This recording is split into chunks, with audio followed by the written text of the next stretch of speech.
Welcome back to another episode of Harmonious at Lunch, the show that fuels your business success. I'm Brandon Gano, your host and guide through the world of harmonious business growth. Today, we're unlocking powerful strategies with industry experts to help your business thrive. If you're a business owner, entrepreneur, or executive, you are in the right place. Join me and our incredible guest today on the journey to clarity, growth, and success. It is time to revolutionize your approach to business. Let's dive in with another episode of Harmonious at Lunch.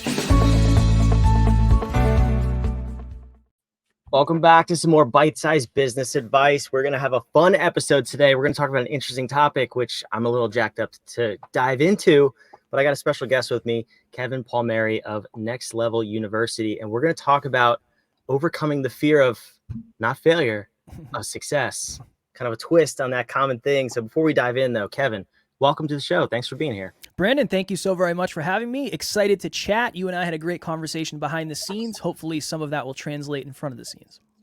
Yes, we've known each other for a long time now. Yes, so 12 minutes. Not even, which is amazing. But that's what I love about podcasting. You're a fellow podcaster, so you can appreciate that. Yes. So before we go any further, go check out the show notes below. Kevin's podcast, also a daily podcaster. So we can both fill your ear holes every single day. And that's just a little scary to think about. But anyway, Kevin, you have 3 tips for us for overcoming the fear of success, which is interesting. We're going to get there, but I'm curious, unpack for me. This is totally different. It's the complete opposite of what most people talk about in business and growing your business, which is the fear of failure. How'd you stumble upon this? So I am somebody who is terrified of failure. One of my core wounds, one of my core fears is not being good enough. I end up partnering up with somebody who is completely the opposite. He is a visionary leader who thinks anything is possible. He loves failure. He's not worried about failing at all. But I remember we were in our studio one day and we were talking, and it got to the point where we had realized I was terrified of failure. And I said, well, you're not afraid of failure. What are you afraid of? Are you afraid of success? Could you possibly be afraid of success? Because every time you succeed, you get villainized. Every time you succeed, people reach out and make fun of you. Every time you succeed, people think you're lucky and you should be more successful than you are. And we dug and we dug and we dug. And that's what we realized. We realized that my core wound was the polar opposite of his. His fear is success. Then we started to look in our community, and a lot of people that are very, very confident were also very, very afraid of success. And that blew my mind, Brandon. Like I told you behind the scenes, I'm afraid of failure. I thought everybody was doing this to succeed. But in reality, some people unconsciously sabotage their own success without knowing it.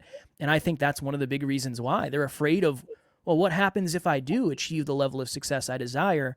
What is that going to make me? Am I going to be able to handle it? Are people going to reach out? And that can be very scary, obviously. Yeah, I think it's interesting because we all have one of two. I don't think there's anybody that's not afraid of anything in terms of success or failure, or that hasn't either recognized it and worked on it. Let me say that, because you can get past it, but you just have to acknowledge which side you lean. I personally lean more towards success, but also spiders. Like, I don't know how those two things play together, but I'm definitely like afraid of spiders, and I don't want to get over that fear. But anyway, it's just understandably so. I would have guessed success for you because you come off as very confident. Oh, I think arrogant is what you said. Did you just no, I would arrogant? never say that. I would never.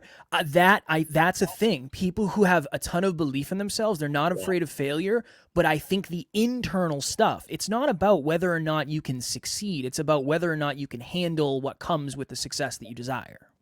Yeah, no, it's interesting because I love that you've analyzed this, and now you even on a large scale within your community. So I'm curious, before we get into how to fix it, I want to see kind of what does this look like? Like, how does this manifest for you, both your business partner and also for other people in your community? Are there some common traits that they put off? Is it procrastination? Is it just limiting themselves? How does it look? Perfectionism is one that we've seen for sure. Procrastination is another one. I would say if we could just put it under the umbrella of playing small.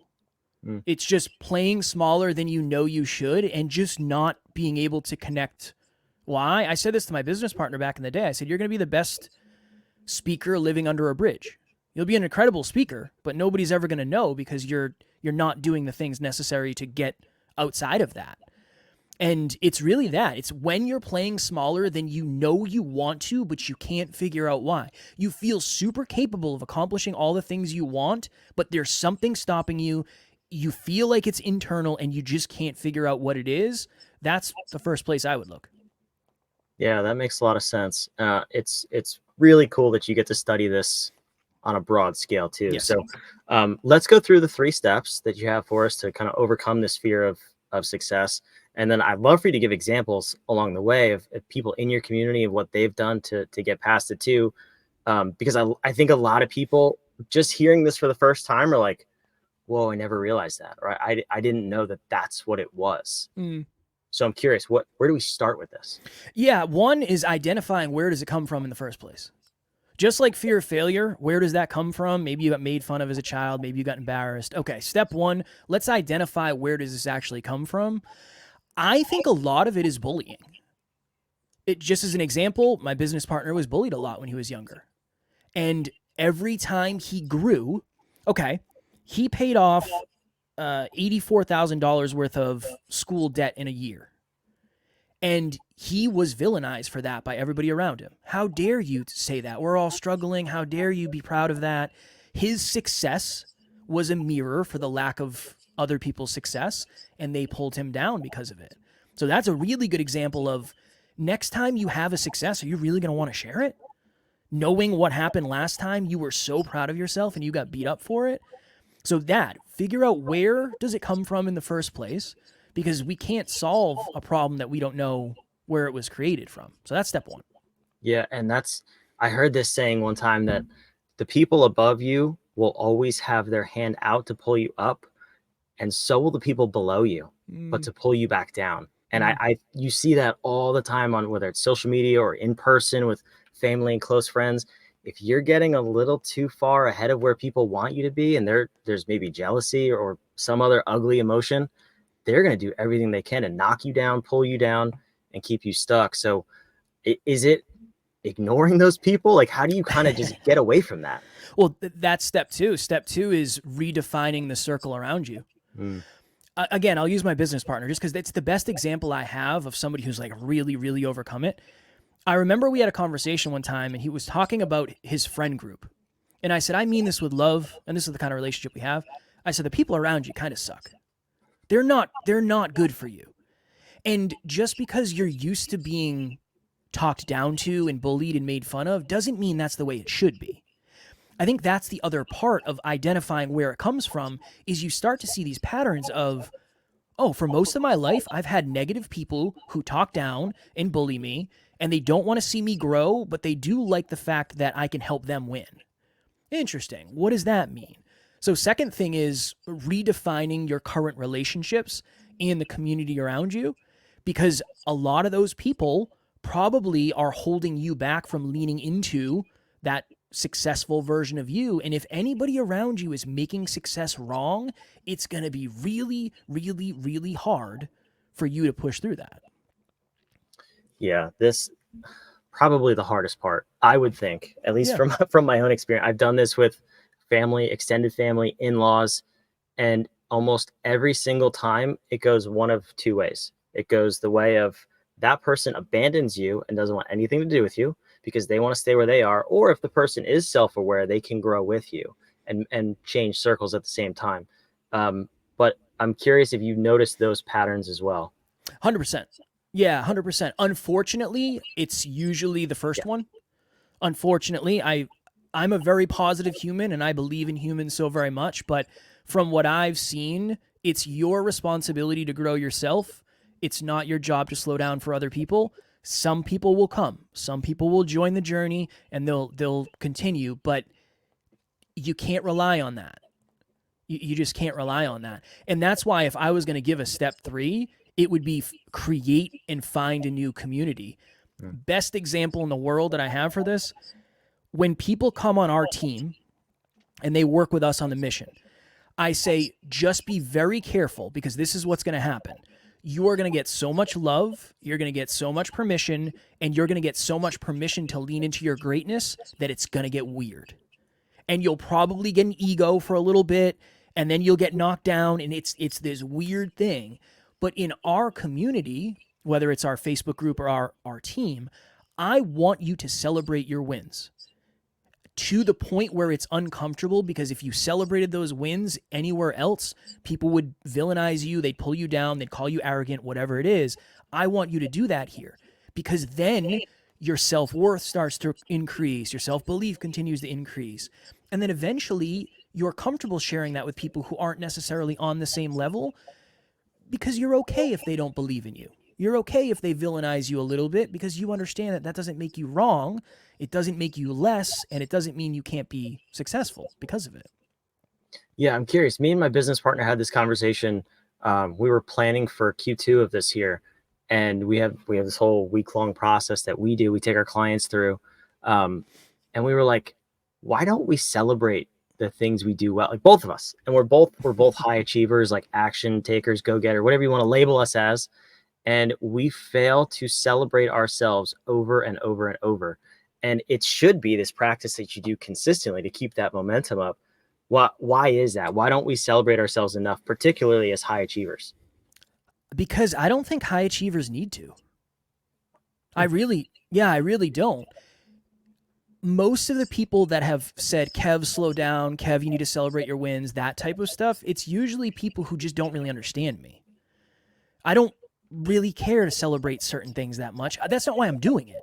I'm not doing it so I can celebrate. I'm doing it so I can have a bigger impact.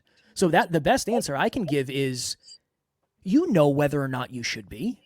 Either you're celebrating yourself and your success at the level that you feel is productive and constructive, or you're not. Be honest with yourself.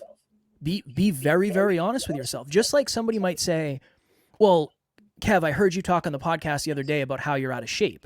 You're not out of shape. You're in really good shape. I'm out of shape for me and my standards. You might not see that. You might think differently, but I have to live to my standards, because if I'm living to everybody else's standards, I'm not going to be happy or fulfilled with myself. I think success is the same way, right? Somebody might say, well, if I got to where you were, I would celebrate more. Maybe you would. Maybe you would. I don't know. That's personal. That's personal. So that's what I would say to that. Yeah. Yeah, that's interesting, because we both kind of came to that consensus. Like, we don't need to pat ourselves on the back, but do our clients need that? And to what degree do we need to be celebrating them and pushing them up to, say, hey, you were here and now you're over here. You're making tremendous progress. Yeah. It's person by person, like you're saying, but I think that's important. And that's why you have a community, right? Is it to build each other up and 100% continue that momentum? Yeah, it's the understanding that what's best for me is not what's best for everyone. What's optimal for me is not what's optimal for everyone. And being in a community, it helps you understand what's best for each person. It's different. What's best for you is different than me, Brandon, and vice versa. And I think even getting to the point where you say, but is that what's best for our clients? That's huge, because everybody is different and nobody is you. And that's the duality of living. But if everyone was me, they'd have a lot more fun. I'm just going to put that out there. Yeah, but the spiders would probably take over the world. You wouldn't even be able to leave your house because they know. Man. Yeah, you didn't think of that. I know. Okay, so only half of the people can be me. I'm not afraid of spiders, so maybe half you, half me, and then we'll kind of need more people like you on this planet, okay? Yeah. No spiders. I'm not. No worries. They're small, and I don't care about them. Snakes, though. Here's my theory: if it has more legs than me and it's not a mammal, that's terrifying. Okay, you never know what it could do with all those legs. That's fair. Snakes shouldn't be able to move the way they move, though. No, they shouldn't. It's a danger noodle. This is a whole rabbit hole. I'm sure we could take and unpack, maybe on a different episode. But next time. You, the listener, noodle on that, okay? Like, why can snakes move the way they can, and why do spiders have so many legs? Just, they'll haunt your dreams. Anyway, so we have the 3 steps, right? So take me through. I'm curious to hear, kind of start to finish. You and your business partner launched your podcast in, what'd you say, 2017, 18? 2017. Okay. So when did he start to notice the fear of success, first of all? Ooh, that was probably 2019. Okay. So he went through these kind of 3 steps. You guys have obviously built a business. You've built a podcast. You've done 1.5 billion episodes at this point. He's probably overcome the fear of success to some degree. Take me through his journey of what did that look like in the last, 5 years now? Yeah. In the very beginning, year 1, it was understanding, okay, why are you afraid? Like, how could you possibly be afraid of it? It was me not understanding, Brandon. It was, there's no way this could be real. You couldn't possibly be afraid of success because isn't that why you're doing this? Truth is, his version of success is different. So it was that. Okay, are you actually afraid of this and why? And we sat in our studio and we talked about it. He said, well, every time I grow, I lose people. And he said, I'm terrified of being alone. I'm terrified of me waking up one day and having no one around me who understands me, who values what I value. And I don't know what to do about that. And I said, all right, well, I'm going to love you for you. I love you for you. I don't want you to be any different. I want you to be yourself. Then he found a girlfriend who is so similar to him. They are a match made in heaven. I have no idea how they met. It's just an anomaly. But that also went into part 2 and 3 of stop spending time around the people who make you feel terrible about doing great things in the world. And he found someone who was so unique like him, who had the same experiences he did, who had the same fears as he did, that they could work on that together. And he found, for lack of better phrasing, his safe place, right? And then over the next 3 years, he's just leaned into himself more and more and more and more. And he's probably overswung and he's been villainized, but then he swings back to, okay, this is who I am. This is who I am. This is who I am. And a big reason is because the team values him for who he is. I value him for who he is. His partner values him for who he is. And now he knows he's safe to be himself. And I think that is the journey that we're all after. Whether it's fear of success, fear of failure, fear of judgment, fear of being alone, we just want to be ourselves. And it's wild how being ourselves is actually the hardest thing in the world. Yeah, it is. And it's something I don't think we can fully understand, but it comes from some type of fear, usually success or failure.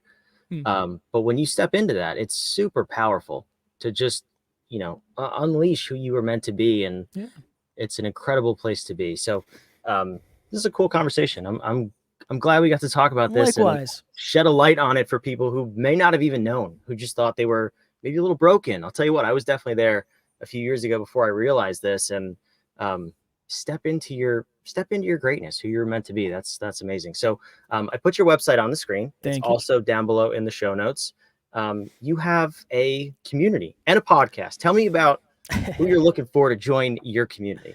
Yeah, for us, it's people who want more out of life, but they want to do it in a well-rounded way. I don't want to be wealthy and out of shape. I don't want to be in shape and out of love. I want health, wealth, and love. I've had versions of each, but I was never able to figure out how to connect them all together. So our thought is leveling up your life, your love, your health, and your wealth for somebody who wants more out of life. Anybody who is ambitious, who wants more, who wants to look in the proverbial mirror, who wants to do the work, that is what we talk about on Next Level University.